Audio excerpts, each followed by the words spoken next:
ওর পিনিক হয়ে গেছে। বন্ধুরা, এটা সেই হিংস্র বাঘ। আমি আশিক গ্রিলস। আমি আপনাদের দেখাবো পৃথিবীর সবচেয়ে ভয়ঙ্কর জায়গাগুলো থেকে কিভাবে চুলপাকনামি করে বেঁচে বেরিয়ে আসতে হয়। আর মাত্র 2 ঘন্টার মধ্যে অন্ধকার নেমে আসবে। লড়াই করে যাচ্ছি ভয়ঙ্কর অ্যামাজন জঙ্গলে। জঙ্গল, ঝোড়, ঝাপটা। বন্ধুরা, মাথায় মগজের বদলে গোবর বহনকারী এক টিকটকারকে নিয়ে। এদের আবার ডলা খাওয়ার অভ্যেস আছে। গত পর্বে আপনারা দেখেছেন আমরা নদীর খুব কাছাকাছি চলে এসেছি। এই দেখেন একটা নালা। আমরা এখন থাকার ব্যবস্থা করে ফেলেছি, থাকার স্থান বানিয়ে ফেলেছি বন্ধুরা। ও প্যান ভরে হেগে দিবেন। দেখা যাক ভয়ঙ্কর অ্যামাজন জঙ্গলে এই সাপ্রি টিকটকারকে নিয়ে আমি 7 দিন সার্ভাইভ করতে পারি কিনা।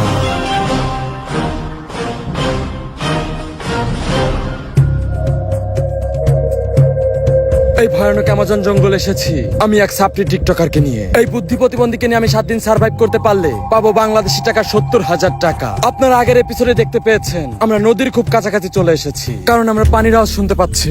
আসলে মধ্যে কথাটা হলো, এইখানে আমাদের সার্ভাইভ করতে হলে আমাদের সবসময় খেয়াল রাখতে হবে, পানির সন্ধান করতে হবে, খাবারের সন্ধান করতে হবে, থাকার স্থান খুঁজতে হবে। তাহলে আমরা এখানে টিকে থাকতে পারবো। আর আমি একা হলে কোনো সমস্যা ছিল না, কিন্তু এই মালটাকে নিয়ে চলাফেরা আমার একটু কষ্ট হচ্ছে। এখন দেখা যাক আমি কি করতে পারি এই অ্যামাজন জঙ্গলে। আর আমাদের যাত্রা শুরু হয়েছিল অ্যামাজনের ঠিক এই জায়গাটা থেকে। তো দীর্ঘ 2 দিন সার্ভাইভ করার পরে আমরা আছি অ্যামাজনের ঠিক এই পয়েন্টে, যেখান থেকে নদীর দূরত্ব খুবই কাছে। আর আমাদের হাতে আছে আর 5 ঘন্টা সময়। এই 5 ঘন্টার মধ্যে অন্ধকার ঘনিয়ে আসবে। তো আমাদের দ্রুত থাকা এবং খাওয়ার ব্যবস্থা করতে হবে। আর আমাদের হাতে সময় যেহেতু কম, এর জন্য আমরা সহজ করে একটি ক্যাম্প তৈরি করব। ক্যাম্পিং এর জন্য এই জায়গাটা খুব সুন্দর হবে। এই চারপাশে 4টা লাঠি গাড়বো, তারপর এর উপর দিয়ে আমরা ছাউনি দিয়ে দিব। মোটামুটি সাদামাটা একটা থাকার জায়গা হলে হবে, কারণ আমি তো আর আমার বউ নিয়ে থাকবো না, থাকবো একটা টিকটকারকে নিয়ে। আর এই টিকটকাররা তো আর ঘরে থাকে না, থাকে এরা তাদের স্টুডিওতে, মানে টয়লেটে। কারণ দিনে 7-8টা করে তাদের হাগার ভিডিও ছাড়া লাগে। তো আশা করি ওকে নিয়ে আমার কোনো সমস্যা হবে না। মোটামুটি ওর টয়লেটের থেকে ভালো একটি থাকার স্থান তৈরি করতে পারবো এই অ্যামাজন জঙ্গলের আইস্টেল গাছ দিয়ে। প্রায় 3 ঘন্টা লাগলো আমাদের একটি ক্যাম্প তৈরি করতে। আর ক্যাম্পটি যথেষ্ট সুন্দর এবং মজবুত হয়েছে। তো এই জায়গাটা ক্যাম্প করার একটাই কারণ, আমাদের এই ক্যাম্প থেকে নদীর দূরত্ব মাত্র 1 কিলোমিটার। আর আমাদের যাত্রার মেন পয়েন্টটাই যেহেতু নদী, তো আশা করি আমরা সঠিক পথে আছি। আমাদের থাকার স্থান হয়ে গেছে। খুব সুন্দর একটি ক্যাম্প বানিয়েছি। এখন আমাদের খাওয়ার ব্যবস্থা করতে হবে। আমাদের হাতে আর বেশি সময় নেই। আর মাত্র 2 ঘন্টার মধ্যে অন্ধকার নেমে আসবে। এর ভিতরে আমাদের খাওয়ার ব্যবস্থা করতে হবে। বন্ধুরা, আমরা এখন থাকার ব্যবস্থা করে ফেলেছি, থাকার স্থান বানিয়ে ফেলেছি বন্ধুরা। দেখুন, আমার টিকটক আইডিতে আমার থাকার স্থান পেয়ে যাবেন বন্ধুরা।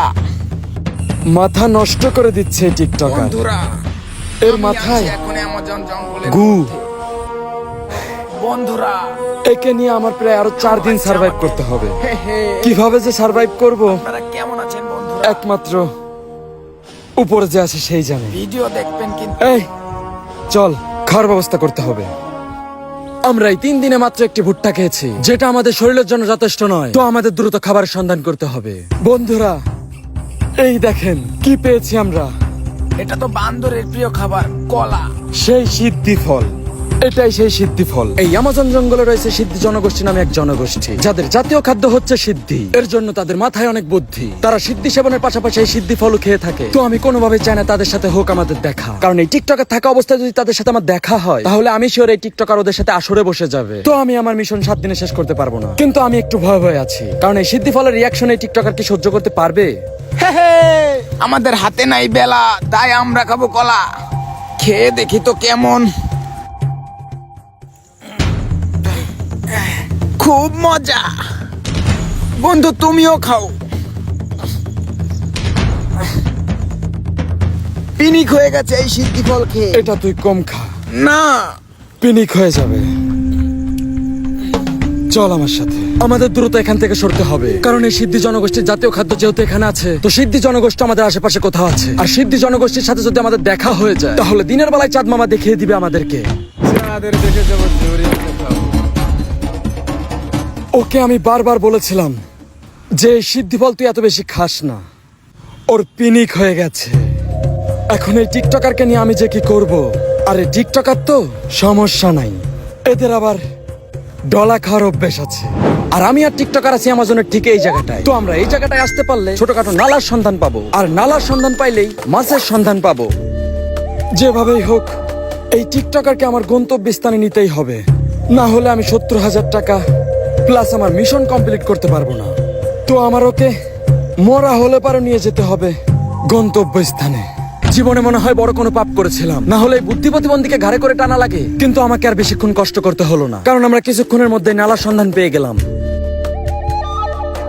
তো আমাদের টার্গেটটা হচ্ছে আমরা নালার মাঝ বরাবর দিয়ে ব্যারিকেড দিব, তারপরে নালার এক সাইডের পানি আমরা আরেক সাইডে দিয়ে দিব। আশা করি এক ভাগের পানি কমে গেলে আমরা মাছের সন্ধান পাবো।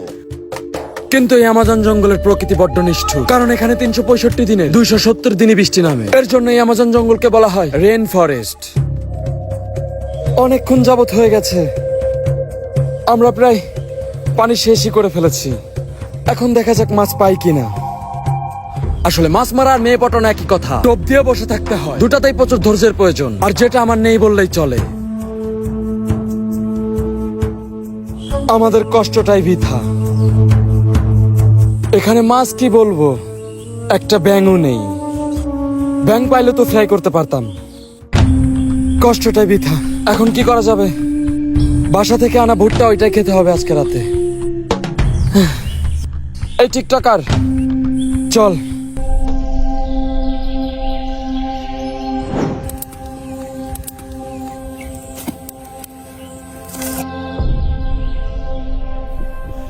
খাচ্ছি অনেকদিন পর, সেই স্বাদ, অনেক মজা ভুট্টা খেতে। এভাবে আগুন জ্বালিয়ে ভুট্টা এই পুড়িয়ে টিকটকার খেতে সেই টেস্ট। সব জায়গায় টিকটক করে, হাকবার যায় টিকটক করে, অস্থির টেস্ট। এরা খাবার যায় টিকটক করে, মানে এদের টিকটক ছাড়া কিছু মাথায় নেই।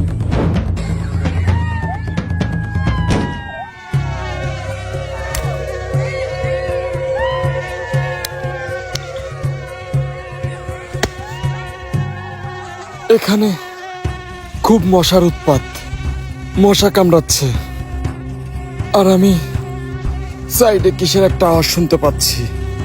আর এই টিকটকার তো বিভোর ঘুমে। এখন দেখা যাক আশেপাশে কি আছে।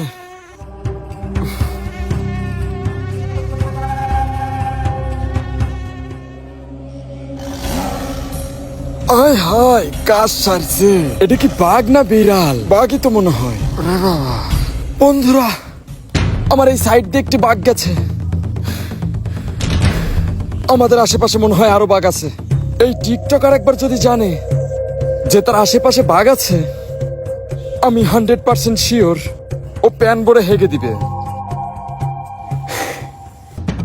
কোনোভাবেই জানতে দেওয়া যাবে না যে এই টিকটকারের পাশে একটা বাঘ আছে। তো রাত্রে বাঘের ভয়, মশার কামড় আর এই টিকটকারের যন্ত্রণা আর সহ্য করতে পারলাম না।